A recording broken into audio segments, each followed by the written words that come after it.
violations.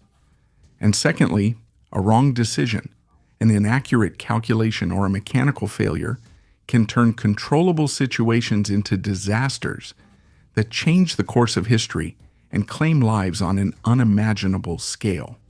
When these mistakes involve nuclear facilities in the middle of a conflict zone, the consequences stop being local and become regional or even global. In recent days, the United States has once again intensified its military operations against targets in Iran. Between July 13th and 14th, for example, a new wave of attacks hit multiple Iranian provinces, including coastal areas in the southwest. These strikes, part of a broader campaign to degrade Iranian military capabilities, demonstrate the increasing precision of the weapon systems employed, but also expose the constant risk of miscalculation in high-tension environments. A deviation of just a few meters can turn a tactical operation into something much more serious. History offers clear examples of what happens when control is lost near nuclear reactors.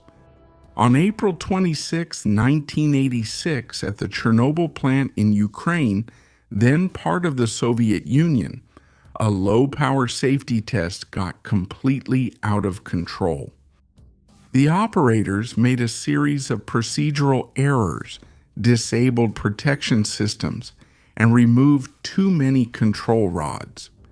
The result was a sudden power surge, steam and graphite explosions, and the massive release of radioactive material into the atmosphere. 2 workers died immediately in the explosions. In the following week, 28 firefighters and first responders succumbed to acute radiation syndrome. Pripyat, a city of almost 50,000 inhabitants and only 3 kilometers from the plant, was hastily evacuated in 36 hours. In total, about 200,000 people were relocated from the contaminated areas. The radioactive release far exceeded those of the bombs in Hiroshima and Nagasaki. Decades later, the site remains an exclusion zone with long-term health effects, including an increase in thyroid cancer among exposed children. The parallel with recent events in Iran is deeply concerning. That's because on July 9, during American attacks on Boucher province in the southwest of the country, projectiles hit the perimeter of the Boucher nuclear plant. Iranian authorities confirmed that the site was one of the targets, along with a military base in Shugay Chogdak and a fishing pier. There were no immediate reports of casualties, but the proximity of the attack to the active reactor caused immediate alarm. High-resolution satellite images, analyzed by independent experts, confirmed the impact. A structure located just about 100 meters away, reactor number 1 of the plant, was hit by an American projectile. If you want to watch this full video and have access to exclusive content only for members, become a member of the channel by simply clicking this Join button. The Boucher nuclear plant has only one operating reactor, Boucher 1, a pressurized water reactor of the VVR-5 V446B type of Russian origin. It has a net electrical output of 915 megawatts and a thermal output of 13,000 megawatts. It began commercial operation in September 2013 after years of construction that started back in the 1970s and was completed with Russian assistance. 2 additional reactors are under construction in the same complex.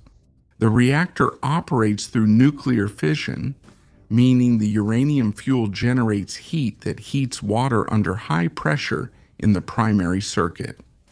This water transfers heat to the secondary circuit, producing steam that drives turbines connected to electric generators.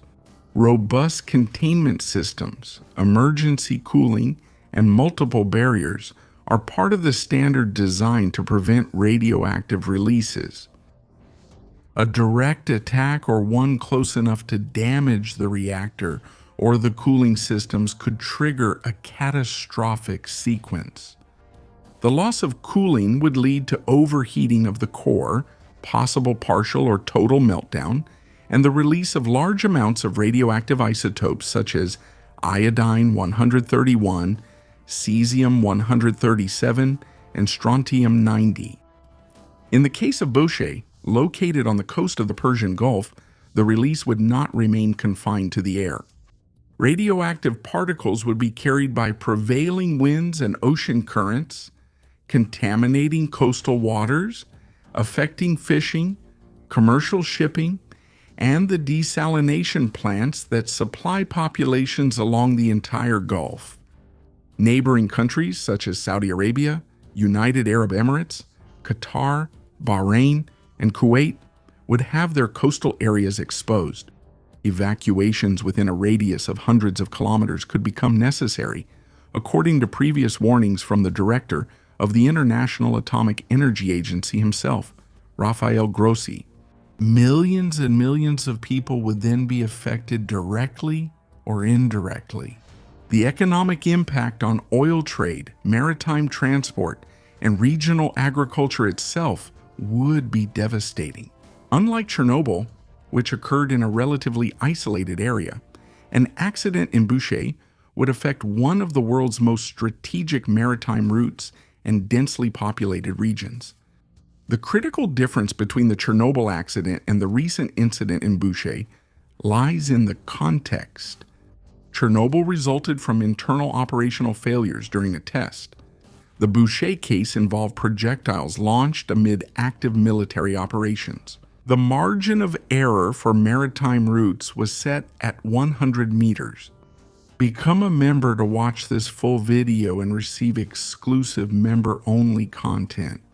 Just click here on the Join button.